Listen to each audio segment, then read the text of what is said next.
Assalamu alaikum warahmatullahi wabarakatuh. Welcome back to another episode. Assalamu alaikum, Sheikh. How are you? Walaikum salam wa rahmatullahi wa barakatuh. I'm good, alhamdulillah. Sheikh, I'm sure you're aware of our topic today. Today we're going to be discussing reverts. I believe this will be a beneficial topic for all of our newer Muslims, inshallah, but also for other Muslims like me who could be inspired by something like this, just to get a different perspective on things. Inshallah, it's an important topic, no doubt. We have a class, weekly class at the mosque, in which we called it Back to Basics.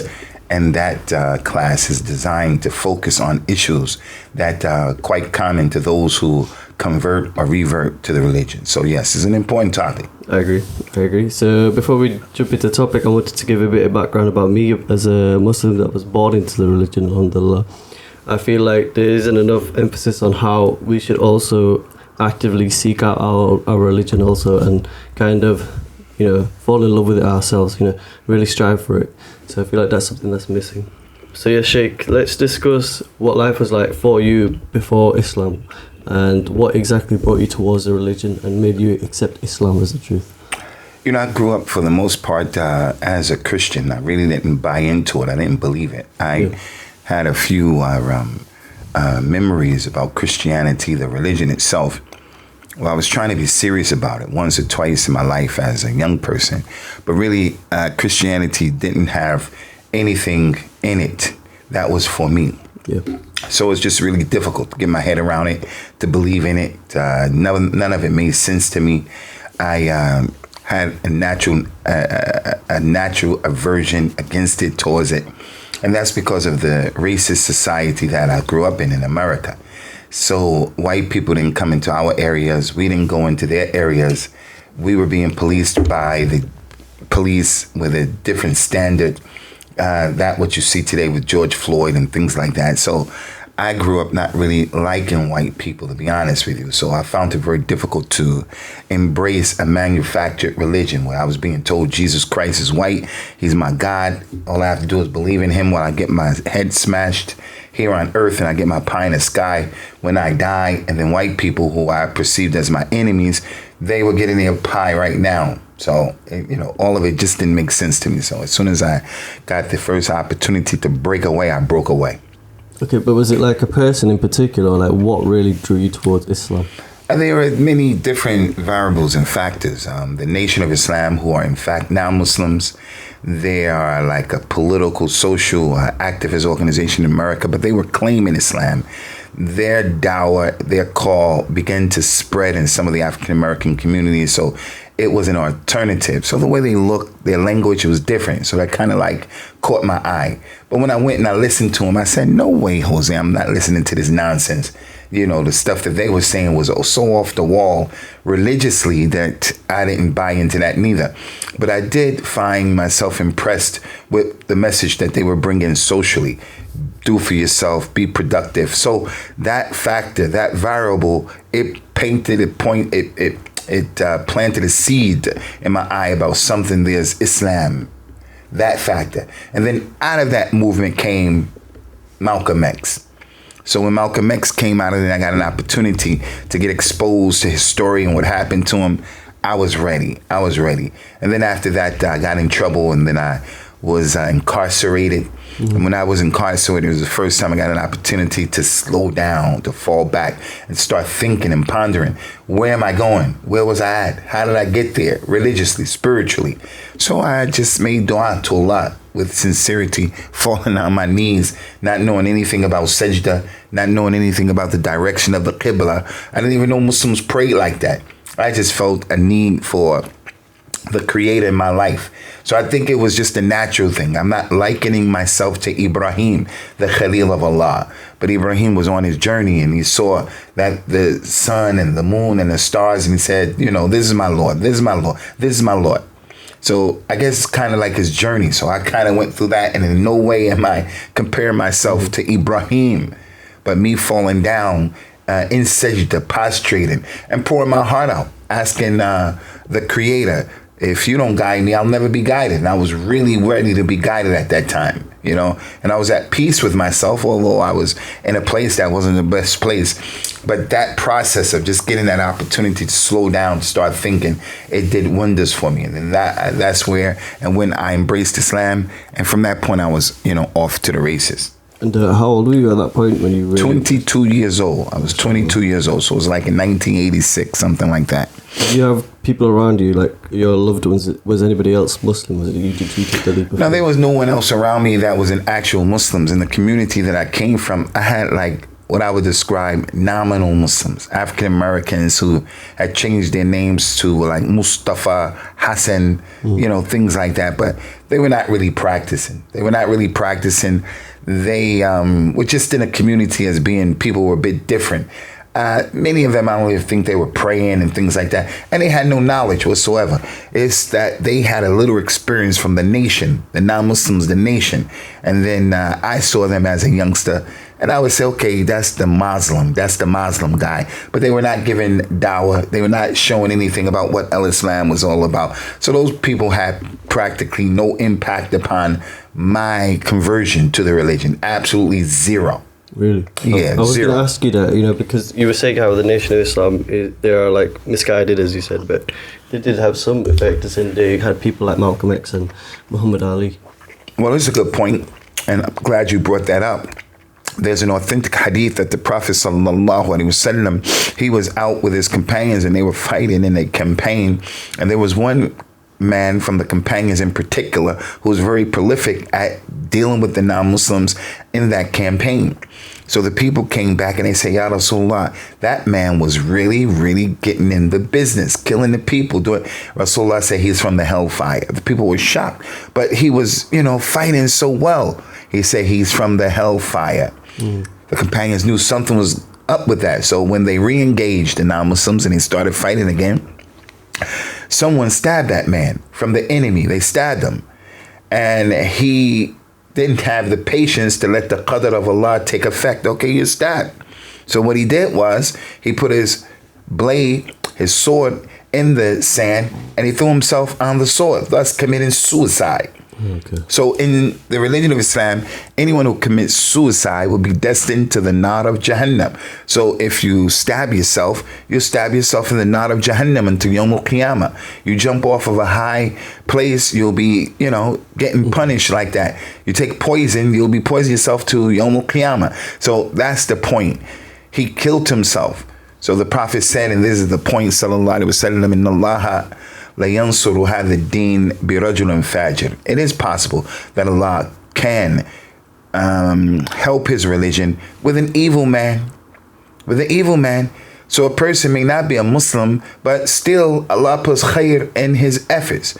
Abu Talib, the grandfather, Abdul Muttalib, the uncle and the grandfather of Rasulullah sallallahu alaihi wasallam, never embraced Islam, but he protected his nephew. He was a non-Muslim. He protected his nephew when he was about to die. Rasul said, uncle, say la ilaha illallah. I will argue on your behalf. Yawm al-Qiyamah, just say it. You never pray, you never fast, no problem. But you did so much for Islam. Say la ilaha. He looked at his non-Muslim friends and said, no, I'm dying on kufr. So the point is, he died and he was helping al-Islam.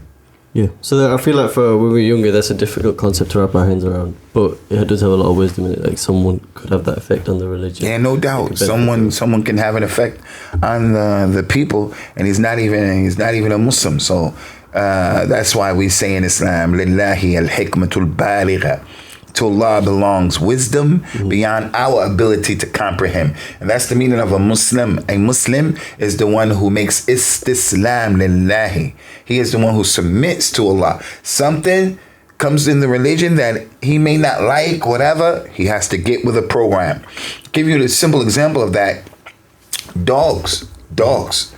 When I grew up, I loved dogs. I used to want to take every stray dog home because that was the rahmah that I had for the dog. I want to take them home. My parents would never allow that. Right now, we know in our religion, dogs are not something that the Muslim is going to look down on very, in a haphazard way. The dog will prevent the malaika from coming into the home. The dog if you didn't have it for a religious reason, one of the 3 religious reasons, then your salat, your zakat, all of your efforts will be depleted by qirat time, by 2 qirat every single day. So whatever good deeds you're doing are going to be reduced because the presence of the dog in your house. The dog is najis, has najasa. And we shouldn't have him in the house. But you see some commercials of dogs on social media. Some of these dogs that are bred, they look nice. I must say, oh, look at that beautiful dog. Look how gorgeous that puppy looks. Look how harmless and cute that puppy looks. No, you have to say the other way. Although I like dogs, I'm not going to get a dog. I'm not going to have a dog become close to my heart like that because Islam doesn't allow it. Islam doesn't allow it. So the point here is, not just women and young girls, anybody who has a heart. You look at some of these dogs and you look at the picture of the dog, it's easy to say, oh, wow, look at that pretty dog. Look at that beautiful black dog. And the Nabi said that the black dog was shaitan. Whether you understand, you don't understand. Whether you can get your head around it, you can't get your head around it. We have to view the thing the way Islam said. So that is one of the many examples. And there are many, many more. Okay, so I wanted to discuss this a bit later on, but I feel like because you touched upon, the Nation of Islam and also Abu Talib, I wanted to ask you, it's a bit of a difficult question, but why are some people guided and some others aren't, in that sense? I understand it's obviously from the wisdom of Allah, but why do you think that is? Yeah, you put it in a nutshell. That issue is exclusively, totally, absolutely with Allah Azza wa Jal. And he said about himself, La yus'alu amma yaf'al wa hum yus'alun. Allah is not asked why he does what he does, but human beings will be asked why they do what they did. So Allah Azza wa Jal, his hikmah, his knowledge is beyond our ability to comprehend. Allah described himself that he yuhitu. Allah, he is all knowledgeable. He encompasses everything.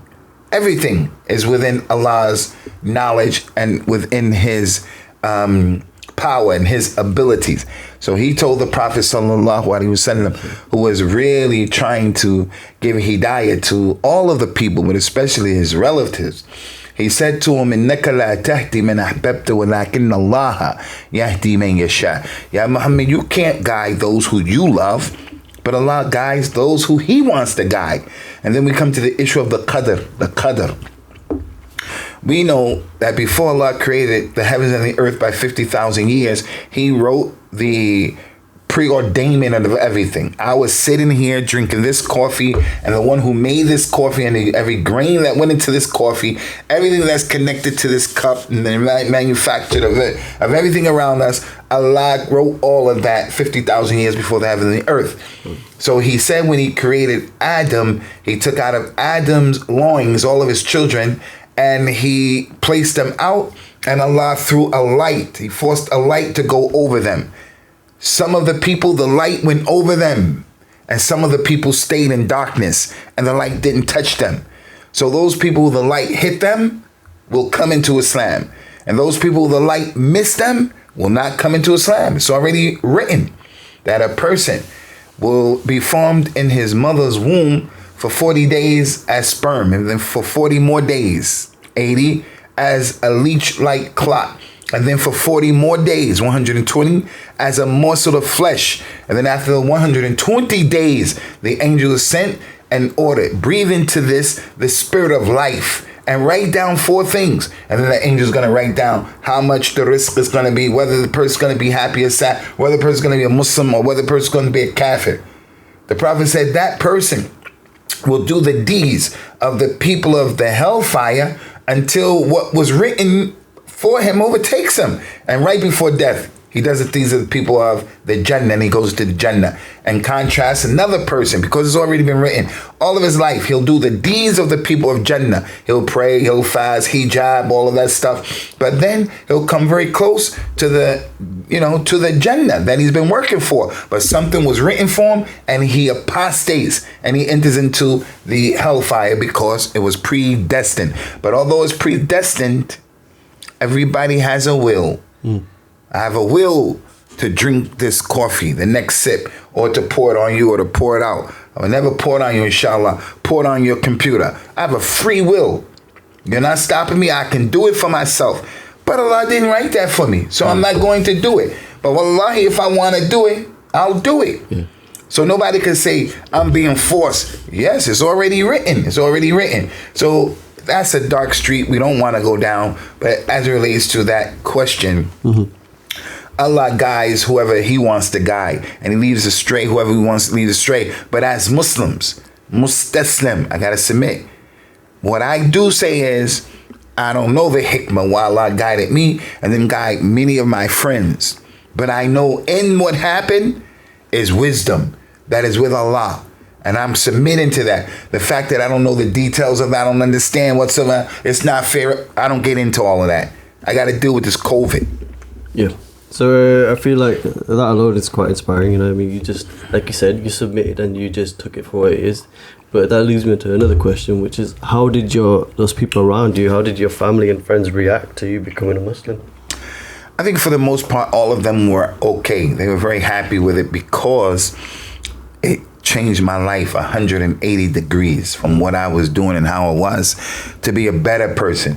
Didn't mean that I'm a perfect human being, because coming into Islam, no one is perfect. كل بني آدم خطاؤون وخير خطائين التوابون. All of Adam's children make mistakes, and the best of those who make mistakes are the one who repent. I mention that because when I say they're happy that I changed my life, that's not to say I'm an angel. Never have been an angel. I'm a human being like everyone else.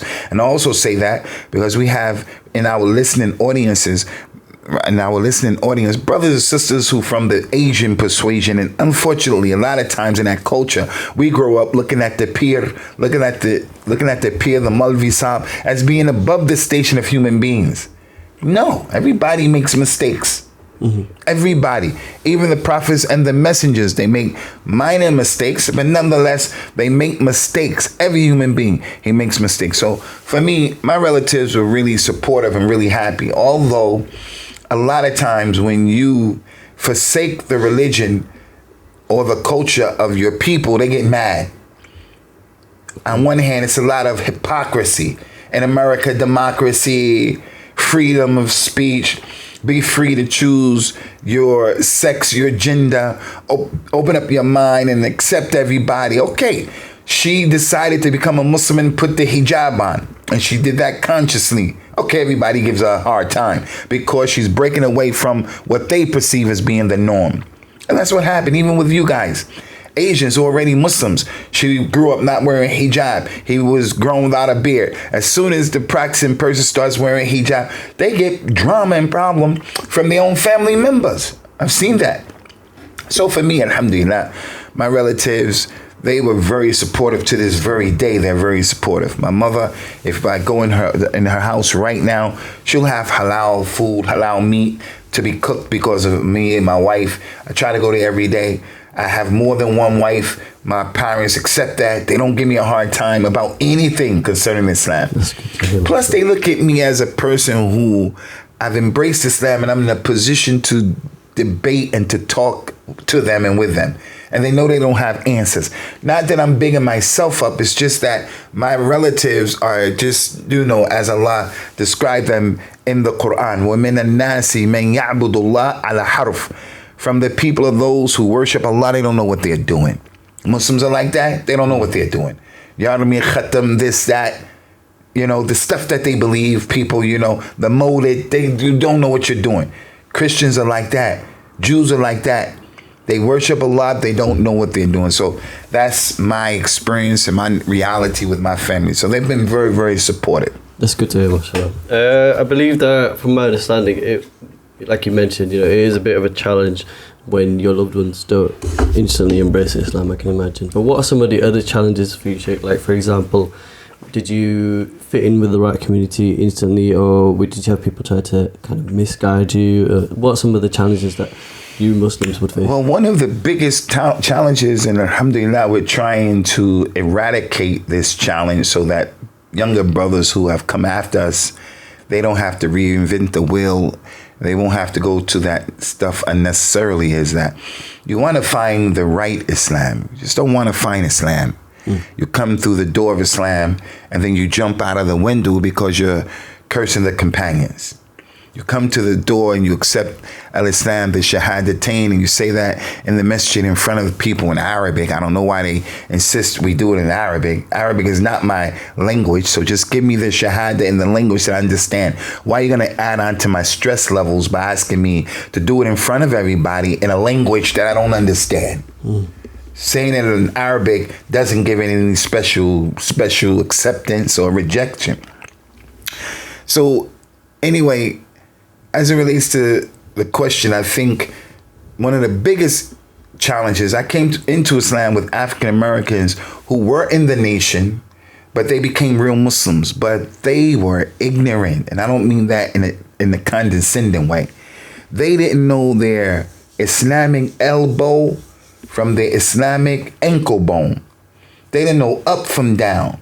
The Imam, if he wanted to lead the Salat, he would say, Bismillah Rahman Rahim. And I'm not joking or, mocking him, making fun, but it was just really off the wall. And I didn't know much, but I knew sitting there, it made me feel it was just similar to church, but it's just in an Islamic thobe. Similar to church. In Nigeria, people from the south called Yoruba people. A lot of them used to be Christians and then they became Muslims. But it seems like a lot of the dawah that they were given was similar to Christianity. A lot of singing and dancing that they do in Christianity was transferred over to their same way in Islam. So there are a lot of similarities the way they behave, many of them to the Christians. This is a reality of what I saw in observation. And that's how I felt those people were. They were like, there was no emphasis to come together for Jummah prayer. The emphasis was to come together for what they call ta'aleem services, which was Sunday, like we used to do in church. That was the main day. The hijab wasn't that well. If we prayed, which I do recall us praying, when we came together, we prayed Dhuhr, but no one would pray Sunnah prayers before or after. And if you did, they would frown upon you as if you were trying to be an Arab and not African American. And the Imam, the leader, he used to talk and really, I said, man, I can't stay here. So I started looking around and I said, I have to get guided because these guys, they don't know what they're doing. I'm not following a group of people just because we share the same culture and color. That's not why I came into Islam. I want a connection with Allah. I want to know Prophet Muhammad. And they used to talk about their ex-leader, Elijah, more than Prophet Muhammad. That was a turnoff for me. I loved Malcolm X because he became a real Muslim and he was adversary to Elijah. So if you're trying to pump Elijah down my throat, which they were trying to do, well, I'm going to like Malcolm X more than him because Malcolm X was a real Muslim. And Malcolm X, alhamdulillah, helped me to know in his journey to Mecca, there is an Allah, the creator of all mankind, different from what those guys were saying. So I just didn't like their teaching. So I looked and I found brothers who were Pakistanis and Bangladeshi and some Arabs with Jamaat Tabligh.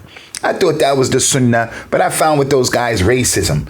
The guys that I met in New York, they were racist and ignorant. They treated me like I was a second-class citizen.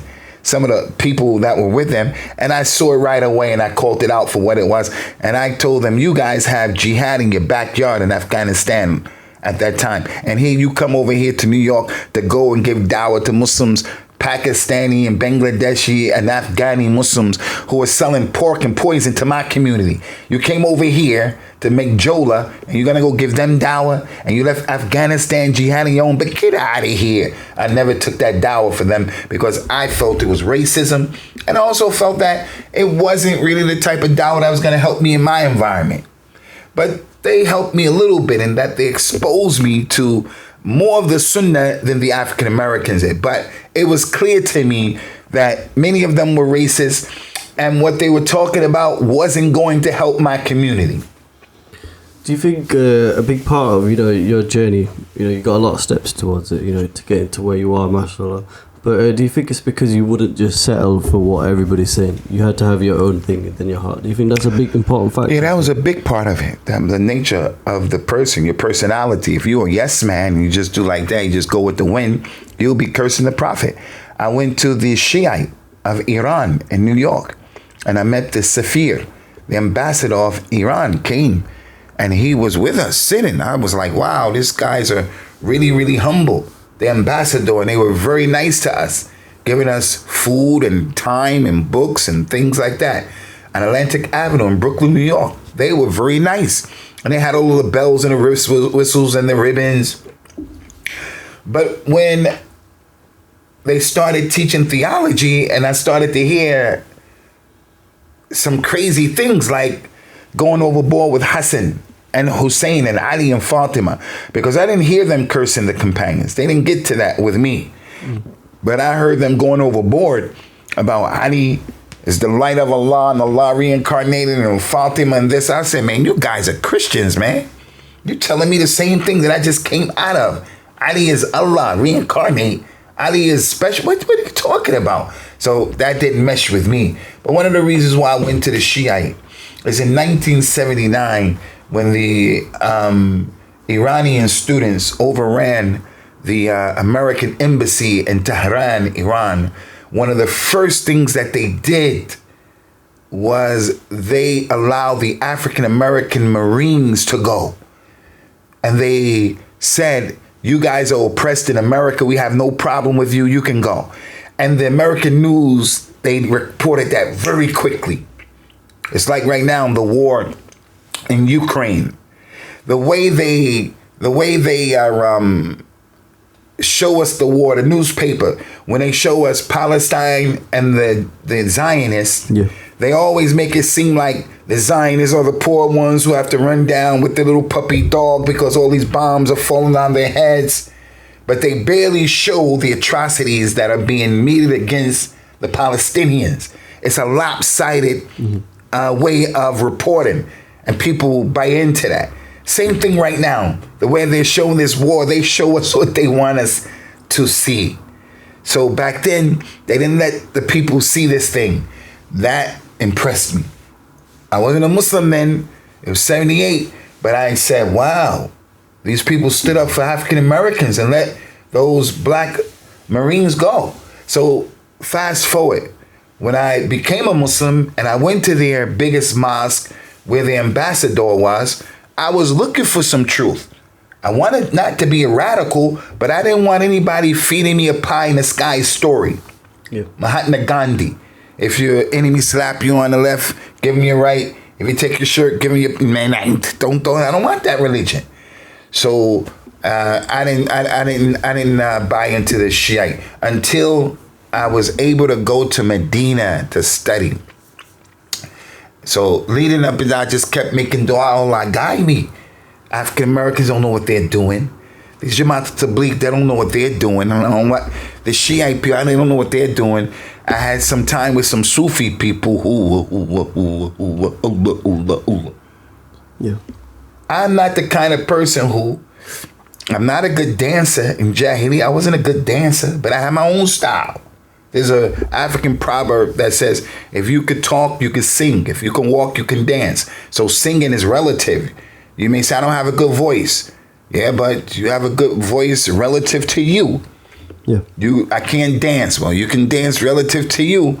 Well, I wasn't a good dancer by any standard.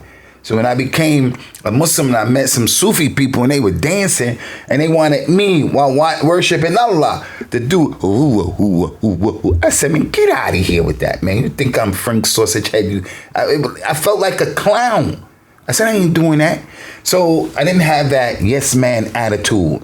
And even coming to the Sunnah, years later, fast forward, years later, got on the Sunnah, alhamdulillah. And I found there were some people who hijacked the Sunnah, trying to tell me only one sheikh, 2 or 3 sheikhs from this place or that place. I got to listen to everything they said. No, man, I'm not a yes man. With no education, I'm not a yes man. Now I got a little education in the religion. For sure, I'm not going to be a yes man. With a little information that I have, I'm not going to follow you because you have this type of hoodie on. I'm not going to follow you just because you said your grandfather said that. I'm going to say to you, where you get that, son? But the people today, unfortunately, Muslims, they just want you to follow. This is the month of Rajab. We're about the 24th day of Rajab. They are claiming that after 3 more days, there's a celebration of Al-Isra wal-Mi'raj. Al-Isra wal-Mi'raj is real in Islam. There's a surah about it, a hadith about it. But did it happen on the 27th of Rajab? And what we're going to do during this day, did the Prophet bring that? So people just do it without asking why. So that's what I'm talking about. I mean, you're right. You know, what you said about being a yes man, I think it relates to more aspects as well as the religion. And actually that it never actually ends, does it? You started off, you know, questioning what people are saying to you, but even to this day, you still have to do that, don't you? Even at the point where you're at now, mashallah, you still have to have that mentality of, I'm not just going to take what you're saying to me. I need to question certain things. There's a companion, his name is Abdullah ibn Mas'ud, one of the ulama from the companions. He said in an authentic statement of his, do not be copycats. La takunu imma. Don't be copycats. If the people do good, you do good. If the people do wrong, you do wrong. He said, walakin tafattinu. He said, but instead, pay attention. If the people do good, you do good with them. If the people do bad, don't do bad with them. Can't be a copycat. So just because everybody is saying this, you feel you have to toe the line. Everybody does this. They put their hands there when they pray. No, I'm going to search it. I'm going to research. And what I believe it was the correct position and opinion, that's what I'm going to do. Everybody is saying about this person or that person that they're no good, and I'm just going to believe it. I don't even know why they're saying what they're saying. I'm just going to believe it. So right now, this is the society that we're living in. A lot of people are just parrots, babara, they're parrots, and they're like monkeys, kirada. They're like monkeys. We just imitate what we see. We imitate what we hear. We let people form opinions for us. This thing I told you, I'm sure we talked about it before. I'm drinking this Starbucks, and I think it's a bunch of hype. Like, why do we have to drink the Starbucks? Oh, yeah, you did mention that, yeah. This is a bunch of hype. It's very sugary. I mean, I'm not putting it down. Prophet Muhammad didn't complain about food. If he liked it, he ate it. If he didn't like it, he left it alone. But I'm just saying, man, if we made this here in our own kitchen, it probably tastes better than this. But people feel, no, we got to get Starbucks. And it's that thing that we have. People are programming us to believe what they want us to believe. Don't you know, as Malcolm X said, he said, if you look and listen to the media will have you hating the oppressed and loving the enemy. Donald Trump these days, he's bigging up Putin. Now, I'm just saying this not because I support Trump, but it's a point. Why can't he have that opinion? Why is it, as an American, he has to be against Russia? Why? Why do I have to be against Russia? And if I come out and I say in public, well, I think Putin is a good guy. I like his politics. I'm strictly talking politics. I like his politics. He's cunning. He's conniving. He's strong. But if you say that as an American, something's wrong. You're not patriotic. What do you mean I'm not patriotic? Who the hell said that I have to like who you liked in order to be patriotic? Well, maybe I don't want to be patriotic. Well, what am I patriotic to? That you killed the Indians or whatever? What are you talking about? So the Muslim is the person, he has to have some filters. Are you proud to be an American? Well, I'm an American. I could say that that passport, yeah, I'm happy to have that passport. But do I stand for everything America stands for? No, absolutely not. Those people grew us up. He grew us up. And our heroes were slave owners. Our heroes.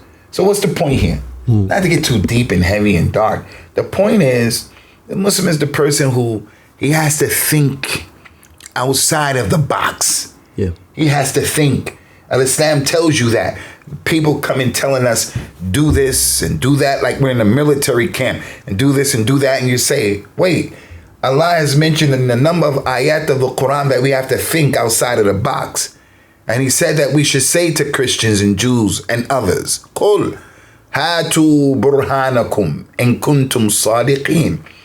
Present your proofs if what you're saying is true. Present the proofs, not just whatever people say. And this is how life is today. Mm-hmm. You know, you have a culture, and that culture has a lot of positive things to it. But a lot of times growing up, you're expected be quiet. You're to be seen and not heard. We'll choose who you're going to marry. We'll choose where you're going to go to school. We'll choose what you're going to wear. We'll choose what you're going to eat. We'll choose how you're going to think. So some of that is good. Culture is good. A person growing up, he learns the mores, the values, the taboos of his society. But to be shackled down with that stuff is a problem. It's a problem. Okay, so we're touching on how a new Muslim should receive information, how they should listen to what people are saying and process it. But how should Muslims like myself with limited knowledge go about giving dawah to someone who maybe is actively seeking to learn about the religion? How should someone like me go about it? I think first of all, with limited knowledge, that goes to show your dawah is limited. Mm-hmm. The hadith said, "Ballighu anni walau ayah," talk about me even if it's just one ayah. So don't go beyond your ability. Second of all is don't stay where you are knowledge-wise. Grow, develop, expose yourself so that you'll put yourself in a position to know more for yourself, and then you're going to share it by default with others. The other third thing I would say is in giving dawah, you got to understand who you're dealing with. Prophet Muhammad told his companion Mu'adh ibn Jabal, who was knowledgeable. He used to send the knowledgeable people out for dawah. Not like our brothers from Jamaat Tabligh. Anybody get up, you can be with them for 1 week, 2 weeks. You get up, you go up, you talk in the masjid, you talk to the people. You're ignorant. He told Mu'adh, I'm about to send you to some people from Ahlul Kitab. They are people of the book. So make sure the first thing you call them to and you invite them to is La ilaha illallah, Muhammadur Rasulullah. If they accept that, then go to the next point. Tell them the importance of salat. If they accept that, then go to the next thing, zakat. So it was a tadarruj. Yeah. So first thing, he sent someone knowledgeable. He didn't send an ignorant person. Second thing, he informed him, you have to know who you're going to. You're going to Ahlul Kitab. You're going to African Americans. You're going to people in the university. You're going to rich people from this place. You're going to people from the other side of the bridge or the town. Maybe we want to send someone from their tribe. So the Prophet knew who he was dealing with. Yeah. So if you're giving dawah, you have to know the people, their background, because you can run them away from the religion if you don't know their background. So you come to people from my community, there's certain things that resonate with them. If you start talking about racism and how Islam solved that problem and addressed that problem, that many times will impress them more than you even talking about Allah. There was a man who came, he said, Ya Muhammad, I'm not a Muslim, but I want to ask you a question. I'll be tough with you in the question. Just forgive me. He said, ask. And the man said, Allahu amaraka bihadha wudu. Did Allah tell you to make this wudu that you're telling us about in the Quran? Wudu, ghusl. Water was important to those Arabs. They would use water they didn't use water when they cleaned themselves. In Medina, they did, some of them. But in Mecca, that wasn't something that they did. They get rocks and things like that. This man want to know, did Allah tell you to clean ourselves with this water? Ghusl and all that? Prophet Muhammad said, Allahumma na'am. Verily he did. The man said, Ashhadu an la ilaha illallah. Ashhadu anna Muhammad. What made that man come into Islam? His fitrah. He knows the importance of water. Allah created everything from water, he said in the Quran. That's what Allah said. We all know, anybody who's listening right now, you want good health, drink more water. You want better health, drink more water and drink less of this other stuff like that. So a person's desire to come into Al-Islam, it may be a woman. The companion Sulaim was approached by a non-Muslim, Abu Talha from Medina. He had a lot of money. Yeah, Sulaim, I want to marry you. She said, Abu Talha, you're the type of man no woman with her right mind will reject, but I'm a Muslimah. You're a kafir. If you say La ilaha illallah, Muhammad Rasulullah, that'll be my dowry. Wow. He became a Muslim to marry her.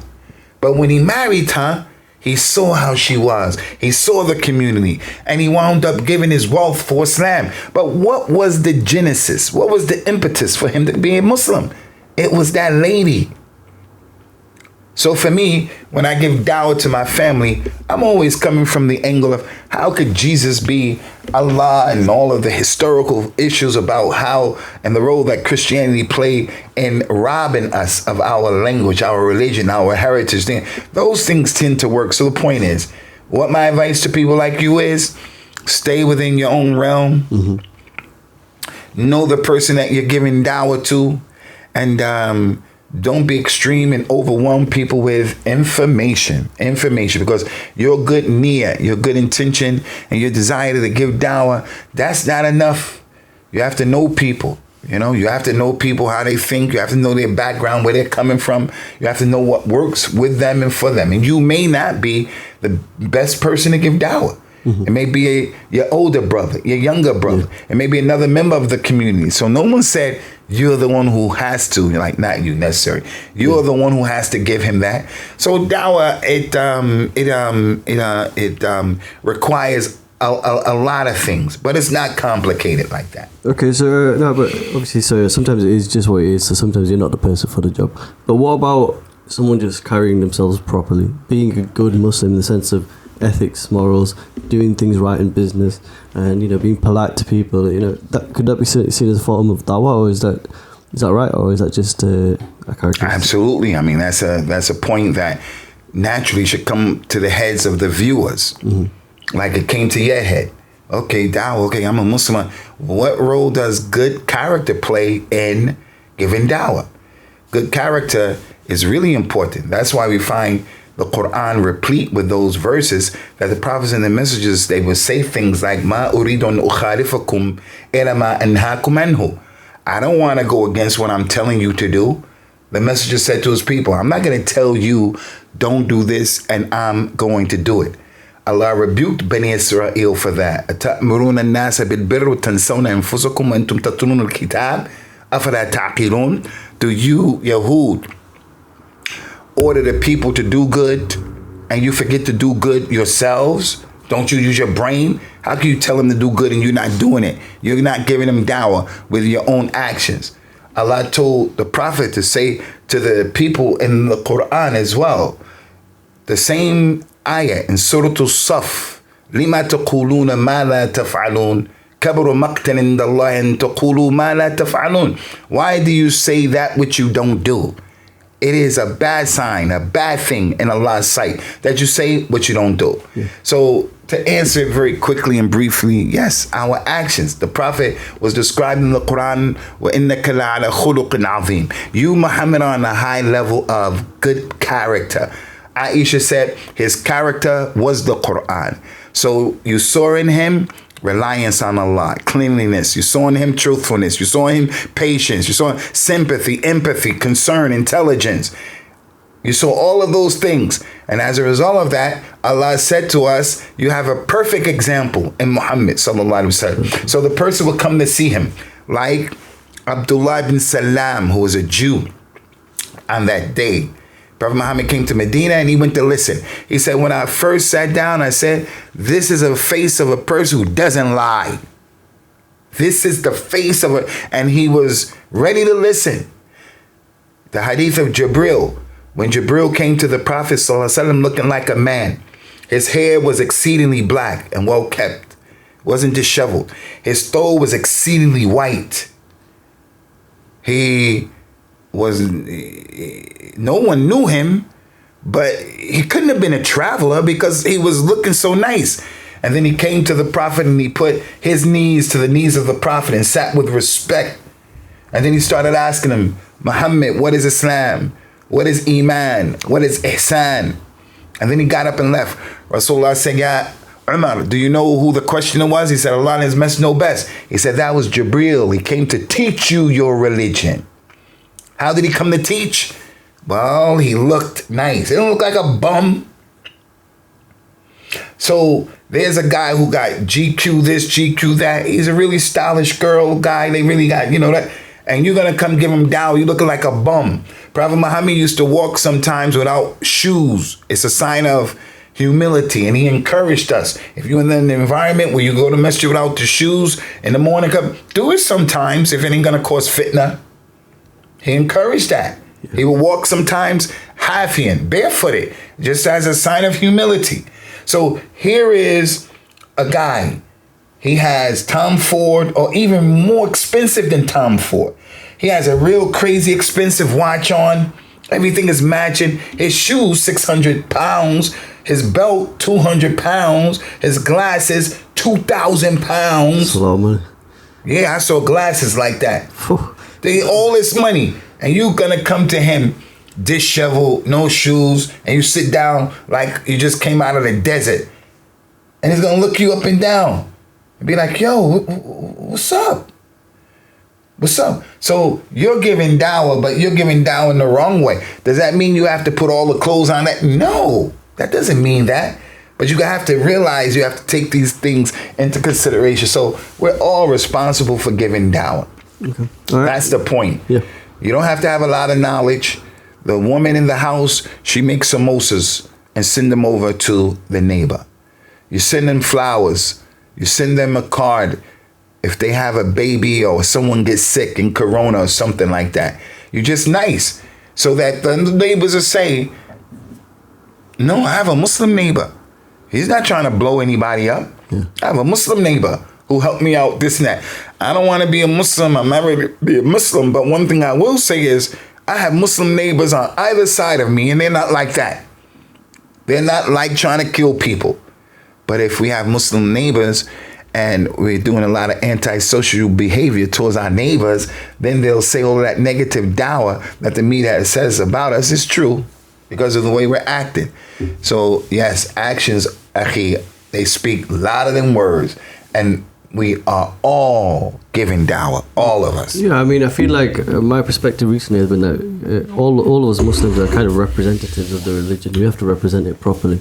Show these people, why we are Muslims. What's so beautiful about the religion? Is that correct in my way? Yeah, absolutely. But yeah, so one last thing then. That's how Islam spread to Indonesia and those places. They were Yemenese men who were Tujar. They were businessmen, and they sailed to those countries, those Far East, South Asian countries.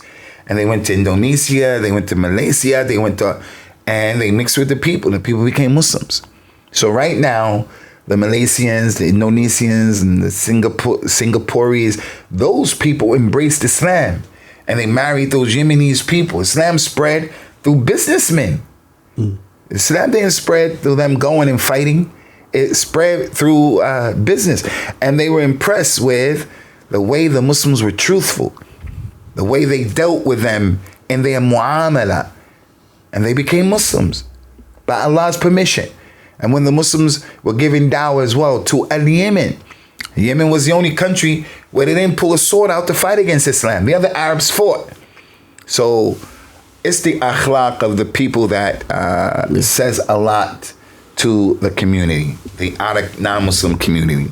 Okay, Sheikh, so one last thing then. Do you have any parting advice for any new Muslims or people even just trying to learn about the religion? Just any advice for them? Yeah, I think the new Muslim has to really try to get in where he fits in. It's important. Like the Salaf, the people of the past used to say.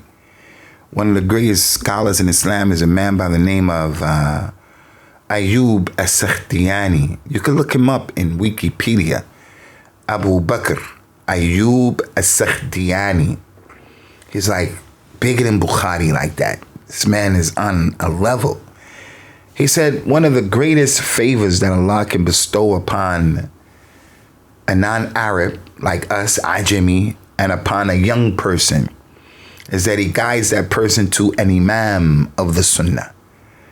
So if like you don't speak Arabic, I don't speak Arabic, we're not Arab, so we don't have the Arabic tongue. Go into the Quran and read tafsir books and hadith book, an explanation of this.